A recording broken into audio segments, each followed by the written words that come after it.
¿Qué tenemos en este texto de Génesis 27? Es una narración un tanto desconcertante. No porque estas cosas no pasen continuamente en la vida, sino porque pasan en la narración de uno de los patriarcas, en una de las figuras principales de la narración del pueblo de Israel, Jacob, que después será llamado Israel. Hermanos, esta es una escena llena de pecado. Es una escena llena. Casi cada 5 versículos podemos ver pecado tras pecado tras pecado en estos personajes. Nadie se escapa de ello. Podemos ver el favoritismo de una madre o el favoritismo del padre hacia uno de sus hijos que los lleva a actuar en maneras contrarias. Tenemos a un hijo que engaña a su viejo y ciego padre con tal de recibir la bendición. Tenemos el odio que se despierta en el corazón de Esaú con el plan determinado de matar a su hermano una vez su padre muera. Tenemos una familia dividida, donde su madre tiene que enviar a su amado hijo lejos con tal de evitar una desgracia. Tenemos a una madre frustrada y en amargura por el temor de que uno de sus hijos tome mujeres paganas. Y hasta una blasfemia se deja ver cuando Jacob usa el nombre de Dios para asegurar la respuesta a su padre. Recuerden que una blasfemia es cuando se usa el nombre de Dios en vano. Y Jacob asegura en el nombre de Dios ser Esaú. Podemos saborear, podemos palpar tanto pecado en un solo capítulo. Muchas instrucciones podemos tomar de aquí. Podemos ver el daño que hace el favoritismo en una familia. Podemos ver cómo Dios recompensó a Isaac, que una vez fue engañador, ahora él es también engañado.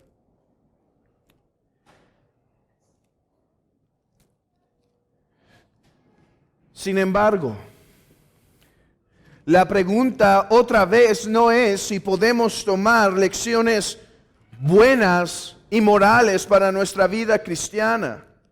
La pregunta es, ¿cómo podemos ver a Dios en un texto tan oscuro? En un texto tan lleno de pecado. Esa es la primera pregunta que queremos contestar. ¿Puede Dios revelarse en un texto así? La segunda pregunta es, ¿podemos encontrar vislumbres respecto a la promesa del futuro Mesías? En otras palabras, ¿podemos ver a Cristo en un texto donde el pecado brilla sobremanera?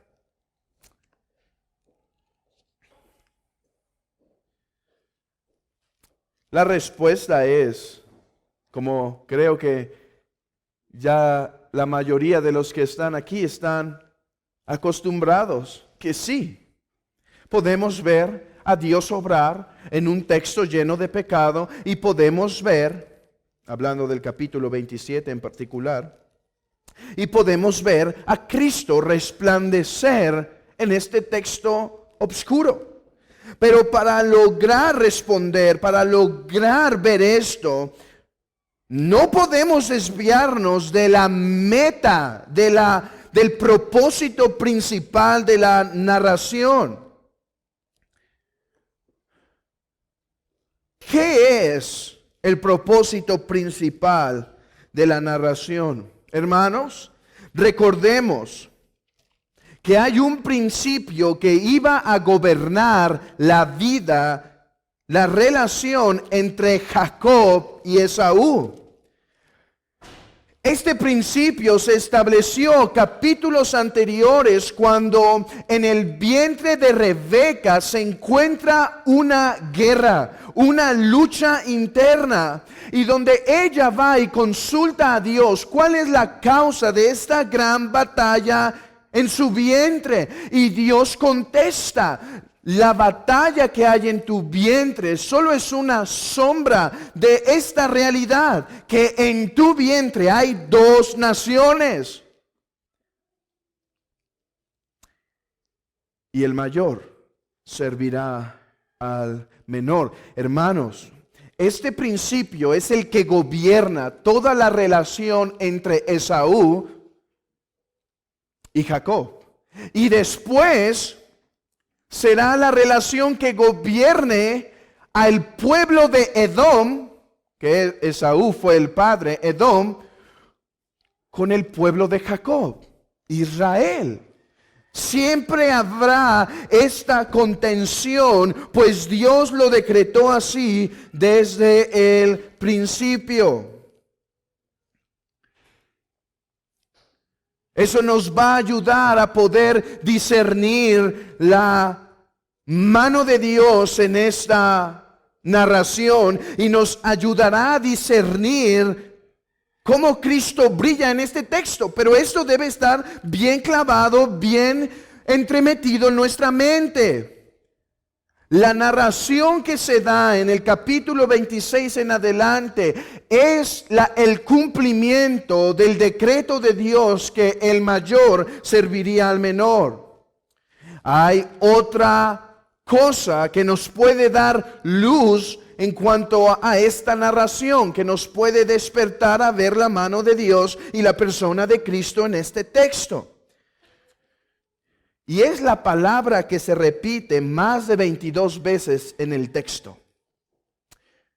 Hay una palabra en el capítulo 27 de Génesis que se repite 22 veces.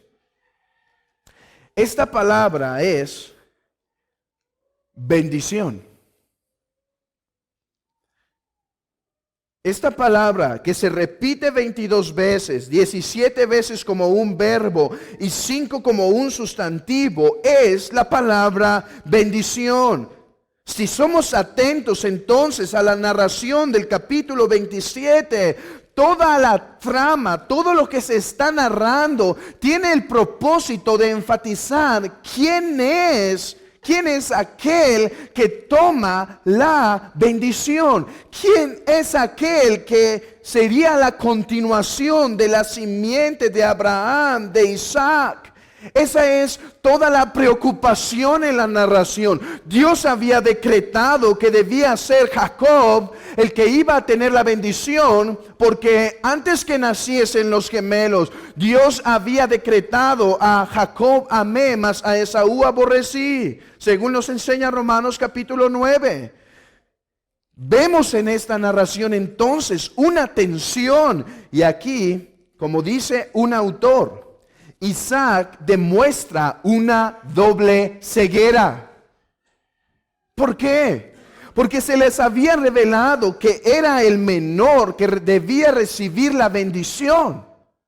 Y se les había revelado que el mayor debía ser siervo. Pero el amor de Isaac había desviado su pensamiento. Entonces poseía doble ceguera, una física y otra espiritual, donde no podía ver claramente que era Jacob el que debía ser bendecido.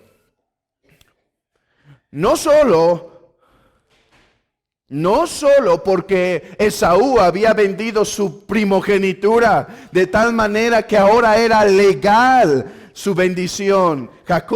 Isaac, podía bendecir a Jacob sin ningún problema.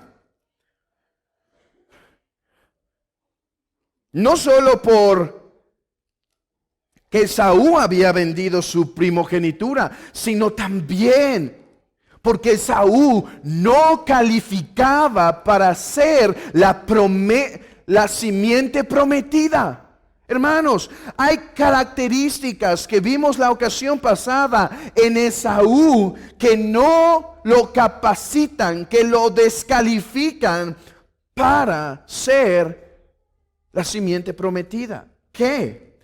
Toma mujeres de otro pueblo. Esaú está incapacitado, ha tomado mujeres paganas, ha desobedecido la preocupación de Abraham. Ha desobedecido la preocupación de Abraham de no tomar mujeres paganas, sino buscar las de su propio pueblo. Esaú ha tomado mujeres extranjeras y esto lo ha descalificado. ¿Pueden ver entonces la ceguera que posee Isaac?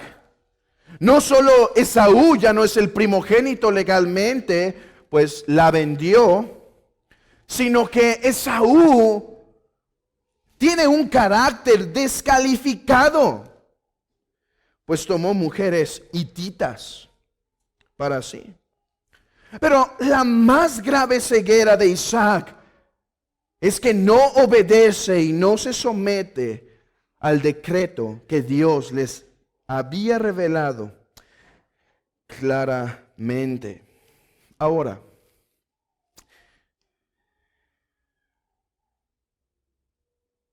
que Esaú ya no tenía primogenitura y que se había portado un tanto blasfemo en venderla, y que había tomado mujeres hititas que lo descalificaban para ser la santa simiente. Eran cosas que lo descalificaban, ¿no es verdad? Para ser el portador de la promesa. Pero ¿qué de Jacob? Un engañador, un mentiroso y hasta en cierto punto cobarde. ¿Podía ser el heredero de la simiente prometida? ¿Podía ser el portador? ¿Podía ser aquel que iba a pasar la estafeta esperando la consumación de la promesa dada a Abraham? Cuando miramos a Jacob, no parece ser tampoco el apropiado. No hay una virtud que podemos mencionar de él en este texto. Todo lo que tenemos de Jacob es un hombre malo.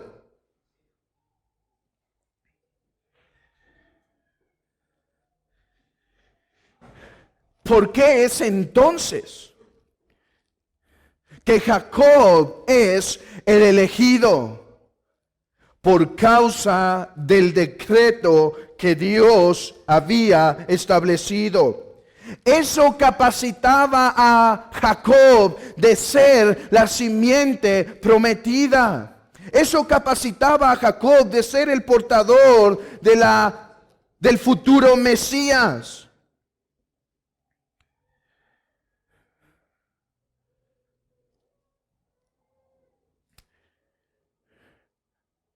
¿Cómo vemos la mano de Dios en esto?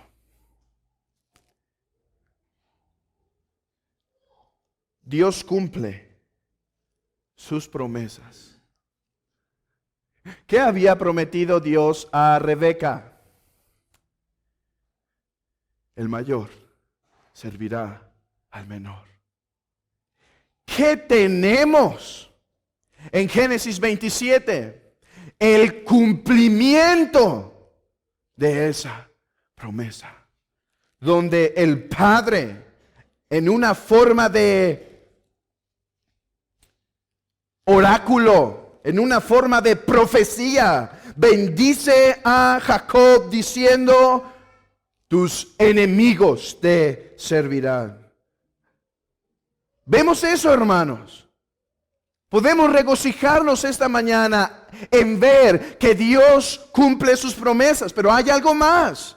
Este texto no solo nos enseña que Dios cumple sus promesas, este texto también nos enseña que Dios cumple sus promesas aún por medio del pecado de los hombres. Sí, Dios realiza, Dios consuma, Dios cumple su plan de elegir a Jacob sobre Esaú, aún en medio de todo el pecado del pueblo.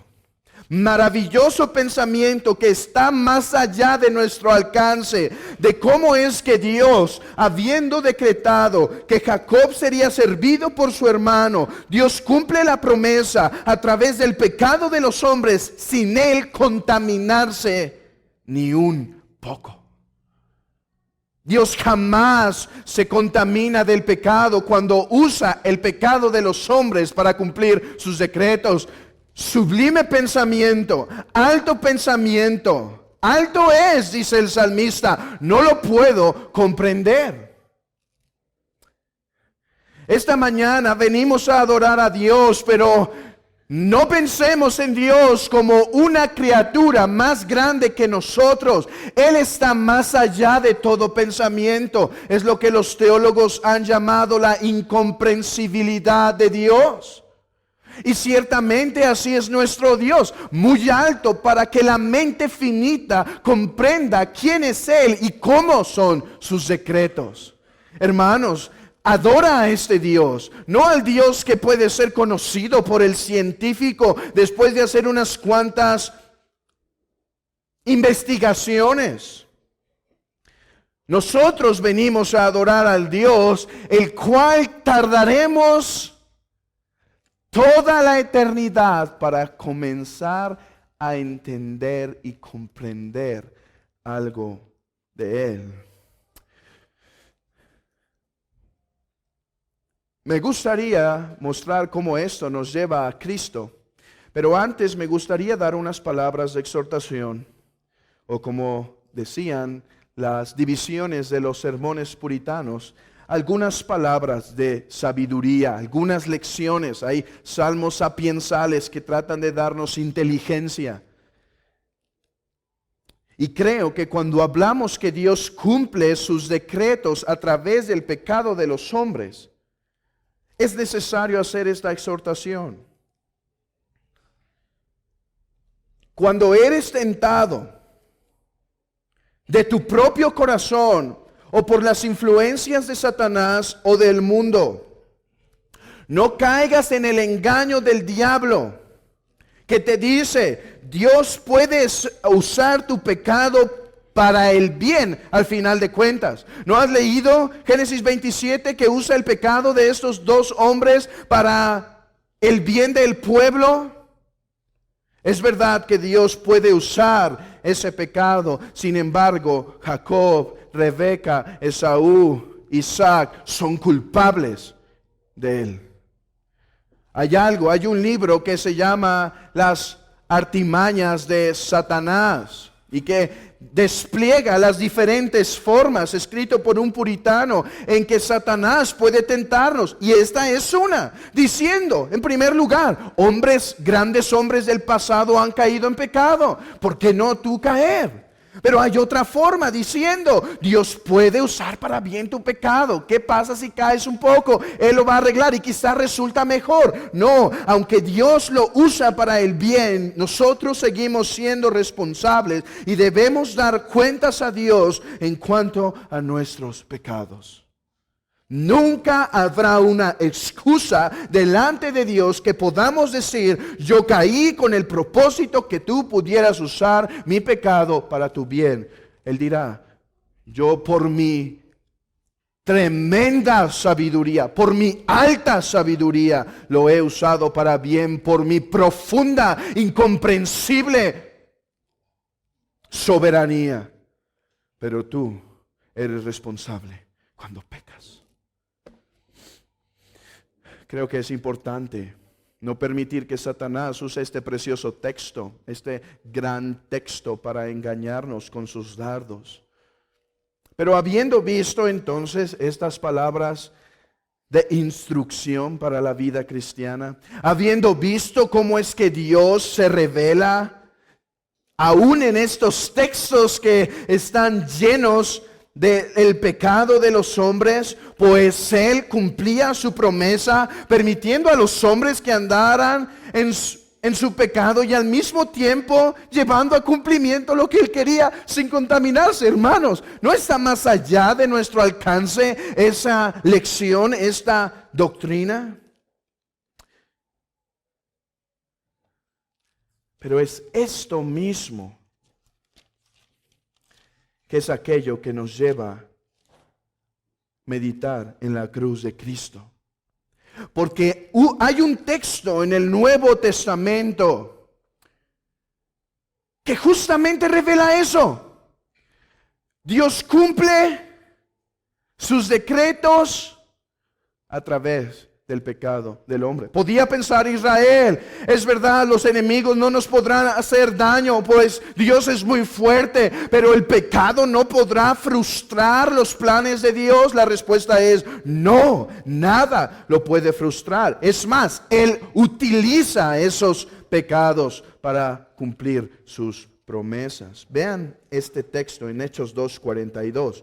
No tienen que ir ahí, sé que lo conocen. Perdón, no es Hechos 2:42.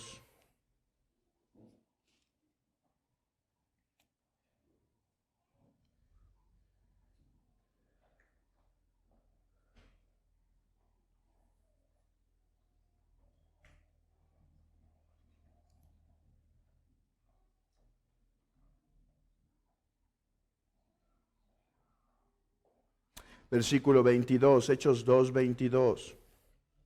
Varones israelitas, oíd estas palabras. Jesús Nazareno, varón aprobado por Dios entre vosotros, con las maravillas, prodigios y señales que Dios hizo entre vosotros por medio de él, como vosotros mismos sabéis. Escuchen esto, versículo 23.